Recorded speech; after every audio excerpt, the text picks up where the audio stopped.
మా పట్టణాధ్యక్షులు, టౌన్ అధ్యక్షులు, ఇంకా మిగతా నాయకులందరికీ, చేనేత కార్మికులకు ఈ జాతీయ చేనేత కార్మిక దినోత్సవ శుభాకాంక్షలు తెలియజేస్తూ, స్వతంత్రం పూర్వమే 1905లోనే విదేశీ వస్త్రాలను బహిష్కరించి స్వదేశీ వస్త్రాలను ఉత్పత్తి చేయాలని చెప్పి ఆనాడు ఉద్యమం చేపట్టినటువంటి ఈ జాతీయ ఉద్యమం 2015 ఏదైతే మన నాయకుడు, ఆ రోజు రాజ్యసభ సభ్యుడు ఎంపీ ఆనంద భాస్కర్ రావు గారు చేపట్టినటువంటి ప్రతిపాదన 2015 ఆగస్టు 7 నుంచి ఇలా జాతీయ చేనేత దినోత్సవంగా అవతరించింది.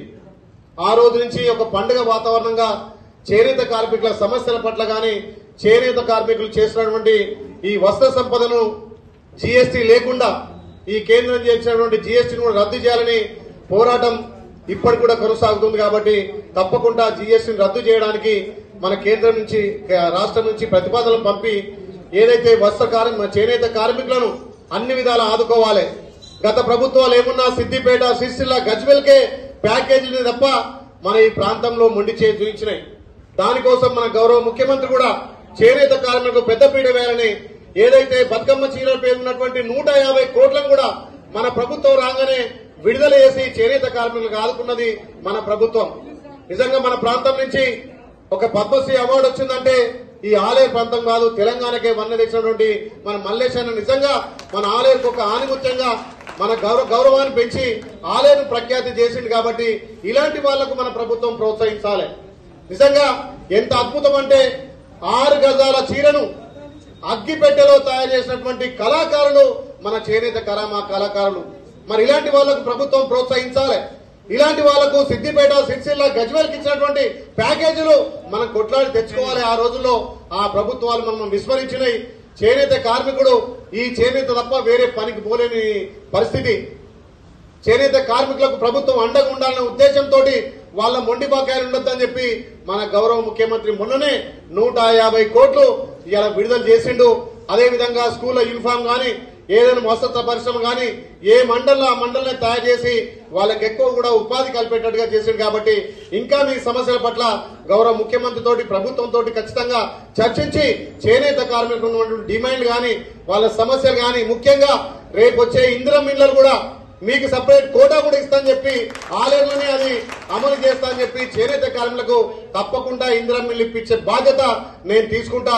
ప్రభుత్వ కార్యక్రమాలు, ప్రభుత్వ స్కీమ్లలో కూడా చేనేత కార్మికులకు సపరేట్ కోటా ఉండే విధంగా, ఎందుకంటే వెనుకబడ్డ వాళ్ళు ఒక చీర, ఒక జర నేరిస్తేనే వాళ్ళ గడుస్తుంది. కాబట్టి ఇలాంటి వాళ్ళకు ప్రోత్సాహకాలు ఇచ్చి, ప్రభుత్వం నుంచి సబ్సిడీలు ఇచ్చి చేసే విధంగా తప్పకుండా నా బాధ్యతగా నేను నెరవేరుస్తా.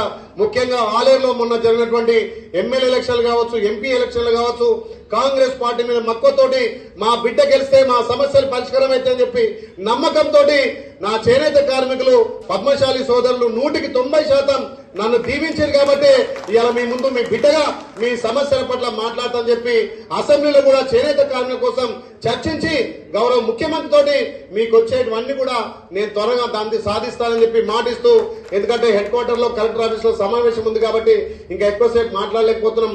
అక్కడ మన కోసం సమావేశం ఏర్పాటు చేసి కాబట్టి మీరు అన్యత భావించొద్దు. ఏ కలెక్టర్ ఆఫీస్ అయినా, హెడ్ క్వార్టర్ అయినా, నాకు ముఖ్యంగా ఆలేరు కాన్స్టిట్యున్సీ, నా ఆలేరు పద్మశాలన్నల డిమాండ్స్ గాని, వాళ్ళ సమస్యలు వినాలే.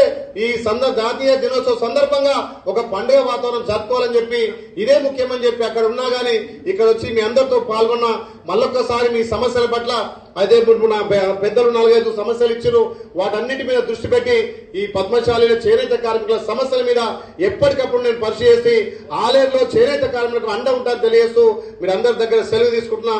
మళ్ళొక్కసారి ఈ చేనేత జాతీయ దినోత్సవ శుభాకాంక్షలు తెలియజేస్తూ మళ్ళొక్కసారి వీలున్నప్పుడు మళ్ళీ ఈ నెల 2 నెలల తర్వాత మీ సమస్యల పట్ల ఒక సమావేశం ఏర్పాటు చేసుకుని వాటి మీద ప్రభుత్వం నుంచి గాని, అవసరమైతే వ్యక్తిగత నా నుంచి గాని ఏ మేరకు సమస్యలు సాల్వ్ అయితే ఆ మేరకు సాల్వ్ చేసుకుందామని తెలియజేస్తూ మీ దగ్గర సెలవు తీసుకుంటున్నాం. Thank you.